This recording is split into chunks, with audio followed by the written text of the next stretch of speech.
तो दोस्तों, कैसे हैं आप सभी। मैं आशा करता हूं आप सब ठीक ही होंगे। मुझे बड़ा अच्छा लगता है कि आप हर बार मेरा साथ देते हैं, तभी तो हर बार मैं आपके लिए अपनी आवाज में कहानियां लाता रहता हूं, ठीक उसी तरह जिस तरह आप मुझे भेजते हैं। और अगर और कोई भी चाहे तो मुझे कहानियां भेज सकता है। उसके लिए आपको सीधा इंस्टाग्राम पर जाकर बस मेरा नाम सर्च मारना है। मेरी आईडी है महेश आर्या यूट्यूबर। बस आईडी को फॉलो करें और मैसेज भेज दें। दोस्तों, अगर आप पहली बार इस चैनल पर आए हैं तो अभी सब्सक्राइब करके बेल बटन जरूर दबाएं, ताकि हमारी आने वाली हर कहानी सबसे पहले आप तक पहुंच जाए। तो बिना देरी किए जल्दी से अपने हेडफोन लगाएं और शुरू हो जाएं मेरे यानी महेश के साथ।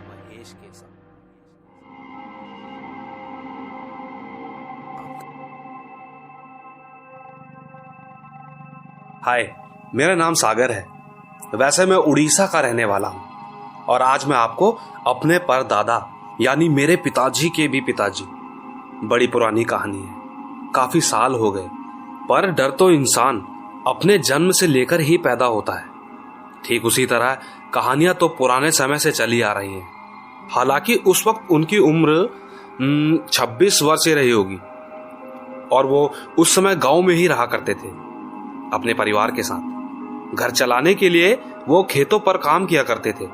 उनके पास 2 बैल भी थी, जिनकी मदद से हल चलाकर ही घर के लिए वो रोटियां जोड़ पाते थे। साथ ही उन्होंने रोजगार बढ़ाने के लिए एक बैलगाड़ी भी बनाई थी, जिस पर वो पान के ढेर सारे पत्ते लिए दूर गांव में बेचने के लिए चक्कर काटते थे। ऐसे ही एक दिन मौसम पहले से ही बिगड़ रहा था और वो दूर गांव में थे। वहां से आने में उन्हें पहले से ही देर हो चुकी थी, पर वो लगातार अपनी बैलगाड़ी को दौड़ाते हुए घर की ओर बढ़ रहे थे। बीच बीच में बादलों का गरजना माहौल को और डरावना बनाता जा रहा था।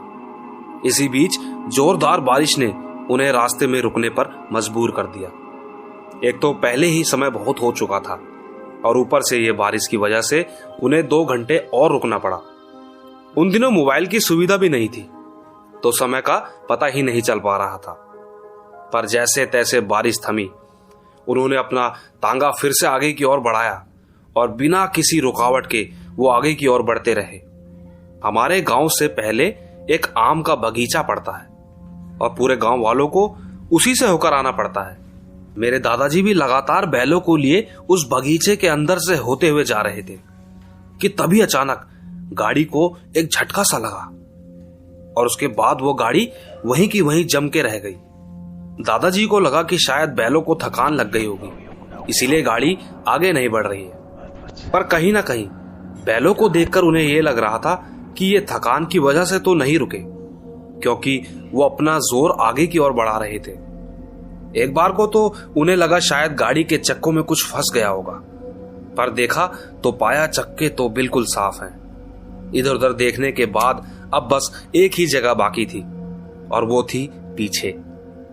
वो जैसे ही पीछे मुड़े तो उन्होंने देखा कि गाड़ी को एक आदमी रोके हुए खड़ा था। लेकिन कैसे? उसमें इतनी ताकत कहां से आई?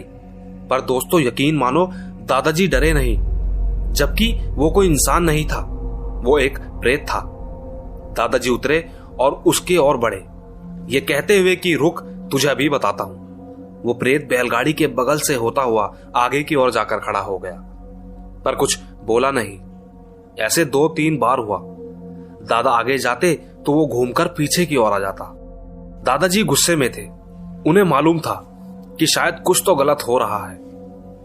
उन्होंने उस प्रेत को गाली देते हुए कहा कि तू अभी रुक, मैं अभी आता हूं। और वो जल्दी से गाड़ी में बैठे और तेजी से वहां से निकल गए। गांव पहुंचकर वो अपने साथ कुछ लोगों को लेकर ठीक उसी जगह पर वापस पहुंचे तो सबने देखा कि वो इंसान अभी भी वहीं खड़ा था, पर इस बार वो पहले जैसा नहीं दिख रहा था।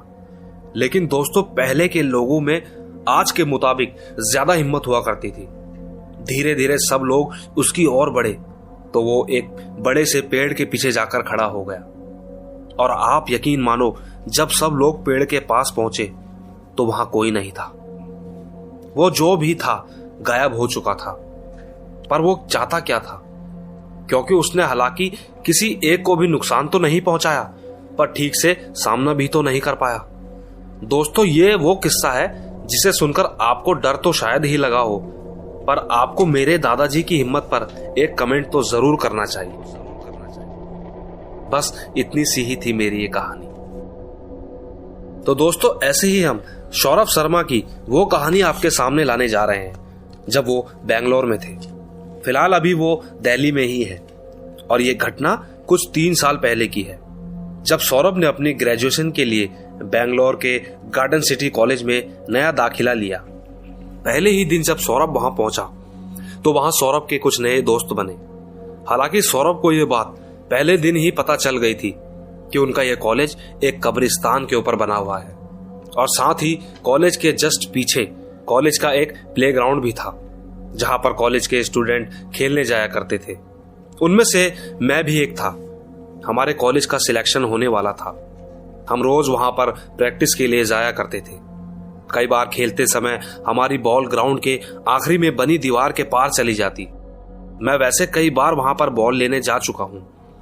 वहां की जमीन पूरी तरह समतल नहीं थी, कहीं कहीं गड्ढे उभरे हुए थे। हालांकि उस वक्त मैं बच्चा था। ऐसे ही एक दिन जब मैं बॉल लेने के लिए वहां कूदा तो मैंने देखा कि वहां पर एक एम्बुलेंस आई थी जिसमें से करीब 7 या 8 लोग उतरे और उन्होंने गाड़ी से एक बॉडी को बाहर निकाला और उसी जमीन में दफना दिया। उस दिन मुझे पता चला कि ये तो कब्रिस्तान की जमीन है। मेरा डर अब पहले से ज्यादा बढ़ चुका था। एक तो पहले ही दिन मुझे ये बात पता चली कि हमारा ये कॉलेज कब्रिस्तान के ऊपर बना हुआ है और दूसरा आपके सामने ही है। उस दिन के बाद से मैं कॉलेज के हॉस्टल में डर डर के रहने लगा था। हालांकि 2-4 महीने तो जैसे तैसे गुजर गए और वैसे मैं जिस फ्लोर पर रहता था वो 3rd फ्लोर था। हमारे ऊपर भी एक फ्लोर था। एक दिन वहां से कुछ अजीब आवाज आना शुरू हो गई। मैंने दोस्त से पूछा तो मालूम हुआ कि 4th फ्लोर थोड़ा हॉन्टेड है, वहां अक्सर कोई नहीं जाता। वजह यह है कि कुछ लड़कों ने वहां पर सुसाइड कर लिया था, जिसके बाद से लगभग सभी को 3rd फ्लोर पर शिफ्ट कर दिया गया। ऐसे ही एक रात मैं डिनर करके अपने फोन पर बात करता हुआ सीढ़ियों में चढ़ता जा रहा था। मैं उस वक्त अपनी गर्लफ्रेंड से बात कर रहा था, तो मुझे पता ही नहीं चला कि कब मैं 4th फ्लोर पर आ गया। फ्लोर पर रोशनी भी कम थी। मैं ठीक अपने कमरे के सामने जाकर लॉक खोलने की कोशिश करने लगा, पर दरवाजा खुलने का नाम ही नहीं ले रहा था और साथ ही मुझे वहां कुछ अजीब सा भी फील हो रहा था। एक अजीब सी घुटन, जैसे कोई नेगेटिविटी हो। पर जब लॉक नहीं खुला तो मैंने ऊपर की ओर देखा तो मैं कुछ देर तो वहीं खड़ा रह गया, क्योंकि मेरा रूम नंबर तो 311 था और ये मैं 411 के सामने खड़ा था। उस वक्त मैं इतना ज्यादा डर गया था कि मैं चाहकर भी अपने पैर हिला नहीं पा रहा था। मैंने अपनी गर्लफ्रेंड को कहा कि मैं थोड़ी देर में बात करता हूं और मैंने फोन काट दिया। सोचने लगा कि आज मैं नहीं बचूंगा। बीच बीच में वहां पर कुछ आवाजें भी आ रही थी जो मेरे अंदर और ज्यादा डर पैदा कर रही थी। मैं धीरे धीरे डर से अपने पैरों को मोड़कर वहीं पर बैठ गया और रोने लगा। मुझे लगा कि शायद मैं अब नहीं बचूंगा। उसी वक्त मुझे ऐसा लगा कि अचानक मेरे सामने से कोई गुजरा हो। यकीन मानो उस वक्त मेरे हाथ पैर कांप रहे थे। मैं इतना ज्यादा डर चुका था कि समझ ही नहीं आ रहा था कि अब करूं तो क्या करूं। मेरे मुंह पर बस ऊपर वाले का नाम था और आंसू जो लगातार गिर रहे थे। मेरी हिम्मत जवाब दे रही थी। मैं चाहकर भी कॉल नहीं कर पा रहा था। मुझे बैठे वहां आधा घंटा हो चुका था, पर अभी तक मेरे साथ कुछ हुआ नहीं था। तब जाकर मुझे एहसास हुआ कि अगर कुछ होना ही होता तो अब तक हो जाता। इसके बाद मैंने सोच लिया था कि मैं शायद अब नहीं बचूंगा, पर मैं यहां से भागूंगा, क्योंकि दूसरा और कोई रास्ता नहीं था मेरे पास। मैंने अपनी पूरी हिम्मत जुटाई और आंसू पोंछे, बस उठा। उसके बाद मैंने कभी ना पूरी होने वाली दौड़ लगाई। मैं बदहवास गिरता पड़ता भागा। मुझे नहीं मालूम मैं किस तरह भागकर नीचे 3rd फ्लोर पर पहुंचा। उस वक्त आप यकीन मानो मेरी खुशी का ठिकाना ही नहीं था। मैं जिंदा था, सही सलामत। मैंने तुरंत दरवाज़ा खोला और मैं अपने रूम में आ गया और ये सारी बात मैंने अपने दोस्त को बताई।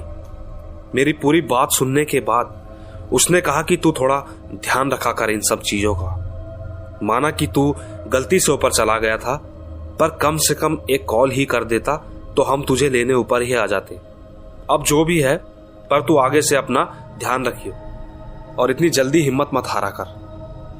दोस्तों, इसके बाद हम दोनों सो गए और जब सुबह मेरी आंखें खुली तो मैं फ्रेश होने के लिए वॉशरूम में गया और जब नहा धोकर बाहर निकला, मेरी पीठ पर कुछ जलन जैसी महसूस हुई।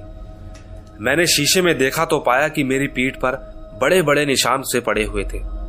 मैं थोड़ा घबराया और अपने सामने वाले रूम में गया। वहां पर मुझे तेजस भैया मिले। उन्होंने मुझे देखा और कहा कि ये सब एक आत्मा के संपर्क से हुआ है जो कि तुझसे खुश नहीं है। तू एक काम कर, पूजा पाठ करके सोया कर, क्योंकि तू एक ब्राह्मण है और ब्राह्मण योनि में वो लोग जन्म लेते हैं जिसे ब्रह्मस्त्र की प्राप्ति होती है। साथ ही थोड़ी पूजा पाठ भी करो। दोस्तों, इसके बाद मैंने ठीक यही सब किया और तब से सब कुछ ठीक है। बस यही थी मेरी कहानी। तो दोस्तों, देखा आपने, सौरभ के साथ जो भी हुआ, उसका डर और मौत को करीब से देखने का एहसास सिर्फ सौरभ ही नहीं, और भी कई लोगों ने किया होगा। पर मैंने अपना काम कर दिया है। बाकी आप कमेंट में ही बता पाएंगे कि आपको क्या लगता है। तो दोस्तों, अब हम सुनेंगे एक फौजी की आत्मा की कहानी, जिसके साथ ही हम आज की कहानियों का अंत करेंगे। आइए चलते हैं ऋषि सिंह के पास। दोस्तों, यह बात 3 दिसंबर 2019 की थी, जब मैं अपने एनसीसी कैंप के लिए एनसीसी भवन रोहिणी गया हुआ था। वहां पर मेरा पहला दिन बड़ा बोरिंग भी था, मगर वहां की एक बात मुझे पता चली, आपको भी बताता हूं। एक बार की बात है, यहां की लिफ्ट में एक फौजी की दम घुटने से मौत हो गई थी। लोग कहते हैं कि उस फौजी की आत्मा इस भवन में घूमती रहती है, पर खास बात तो यह है कि जो भी यहां अपनी ड्यूटी ठीक से नहीं करता है या फिर कोई गलती करता है तो उसे वो पनिशमेंट भी देता है। बात सुनने में थोड़ी अजीब है, पर पनिशमेंट कैसी? क्या वो किसी को दिखाई देता है, या फिर किसी के अंदर घुस जाता है, या फिर मार ही डालता है? मैं ये सब सोच ही रहा था कि मुझे बड़े साहब ने आकर कहा कि आज से तुम्हारी नाइट ड्यूटी है, रात को सोना नहीं और पूरे चौकन्ने रहना। मैंने ठीक है कहा, तो उन्होंने मुझे उस दिन घर भेज दिया और मैं चुपचाप चला आया। रात को पहुंचा तो पाया कि मेरा दोस्त सूरज भी नाइट में ही था। मुझे थोड़ी राहत मिली। आज हमारा चौथा दिन था। हमारी ड्यूटी वहां पर थी जहां पर आर्मी की गन्स रखी जाती हैं। क्या करें, काम तो करना है ही। हम दोनों वहां पहरेदार बनकर बाहर कुर्सी में बैठ गए। हम कभी आपस में बात करते तो कभी इधर उधर घूमते। देर रात 2 फौजी आए चेकिंग के लिए। शुक्र था उस वक्त तक हम जगे हुए थे, वरना हमारी खैर नहीं थी। उन्होंने हमारा नाम और रेजिमेंटल नंबर नोट कर लिया और चले गए। इसके बाद कहीं जाकर हमारी आंखें भी भारी होने लगी और एक अजीब सी थकान पूरे शरीर में महसूस हो रही थी। मैं और सूरज दोनों गेट के बाहर लगी कुर्सियों में बैठे और दीवार पर सर टिकाकर सोने की कोशिश करने लगे। मेरा दोस्त तो 5 मिनट में ही सो गया। मैंने आखिरी बार उसकी तरफ देखा तो वो खर्राटे मार रहा था। मैं भी सर टिका के पड़ा रहा। पता नहीं क्यों, पर मुझे नींद नहीं आ रही थी। अचानक तभी सूरज के किसी ने जोर से थप्पड़ मारा तो उसकी नींद खुल गई, पर मुझे कोई आवाज नहीं आई। मैं तो चुपचाप बैठा था कि तभी सूरज गुस्से में मुझे हिलाता हुआ बोला, भाई नींद से मजाक मत कर, एक तो वैसे ही थक गया हूं, पूरे दिन परेड करो और रात को ड्यूटी, ऐसे में नींद भी पूरी नहीं होगी और खामखा कल का दिन भी बेकार हो जाएगा। मैंने उसकी पूरी बात आराम से सुनी और कहा कि तुझे हुआ क्या है? तो सूरज ने तुरंत ही बोला, तूने मुझे थप्पड़ क्यों मारा? मैंने सर को ना में हिलाते हुए इशारा किया और कहा, मैंने नहीं मारा। सूरज इतनी नींद में था कि तुरंत ही दोबारा सो गया। लेकिन मैं समझ गया था कि हो ना हो ये उसी फौजी की आत्मा होगी। इसके बाद मैंने ना सोने का फैसला कर लिया, क्योंकि मुझे ये सब अपनी आंखों के सामने देखने का भी मन था। मैं चुपचाप उठा और इधर उधर घूमने लगा। थोड़ी देर में मुझे प्यास लगी तो मैं फ्लोर के दूसरे छोर के पास चला गया। मैंने पानी पिया, हाथ धोए और जैसे ही वापस पहुंचा तो मैंने देखा कि सूरज की आंखों में आंसू थे। वो रो रहा था। मैंने तुरंत उससे पूछा कि क्या हुआ, तो उसने बताया कि किसी ने मुझे 2-3 बार थप्पड़ मारा, लेकिन यहां कोई दिखता क्यों नहीं है? तू सच बता, तू ही तो नहीं है। मैंने उसे कहा कि मैं तो पानी पीने गया था। मेरे भाई देख, मेरे हाथ अभी भी गीले हैं। दोस्तों, आप यकीन मानो, वो मेरे गीले हाथों को देखकर घबरा गया। उसके चेहरे पर डर साफ दिख रहा था। तब जाकर मैंने उसे बताया कि इस भवन में एक फौजी की आत्मा है जो कि लिफ्ट में दम घुटने की वजह से मर गए थे। यहां कहते हैं कि जो अपना काम ठीक और ईमानदारी से नहीं करता वो उसे सजा देते हैं। दोस्तों, इसके बाद से हमने वहां रात की ड्यूटी करना बंद कर दिया, लेकिन वहां ऐसा सबके साथ होता है जो कि बहाने बनाता है। दोस्तों, सुनने में यह भी आया कि कई बार तो वो फौजी अगर किसी को ज्यादा नाटक करते हुए देख ले तो उसके अंदर प्रवेश कर उसे पूरे फ्लोर पर चक्कर लगवाता है। और ये सब शायद इसलिए है कि कहा जाता है कि कुछ फौजियों ने उस फौजी के शरीर को पूरी ईमानदारी से उसके घर पर नहीं भेजा, बल्कि पास ही के कोई सरकारी अस्पताल में भेज दिया था। और शायद इसी वजह से आज भी उस फौजी की आत्मा उस भवन में है। तो दोस्तों, देखा आपने? आपको क्या लगता है, क्या आत्माओं को हमारी जिंदगी में प्रवेश लेने की कोई वजह चाहिए होती है, या फिर हर इंसान मरने के बाद या इससे पहले जो भी फैसला या काम करता है लेकिन अपनी उम्र से पहले ही मर जाता है?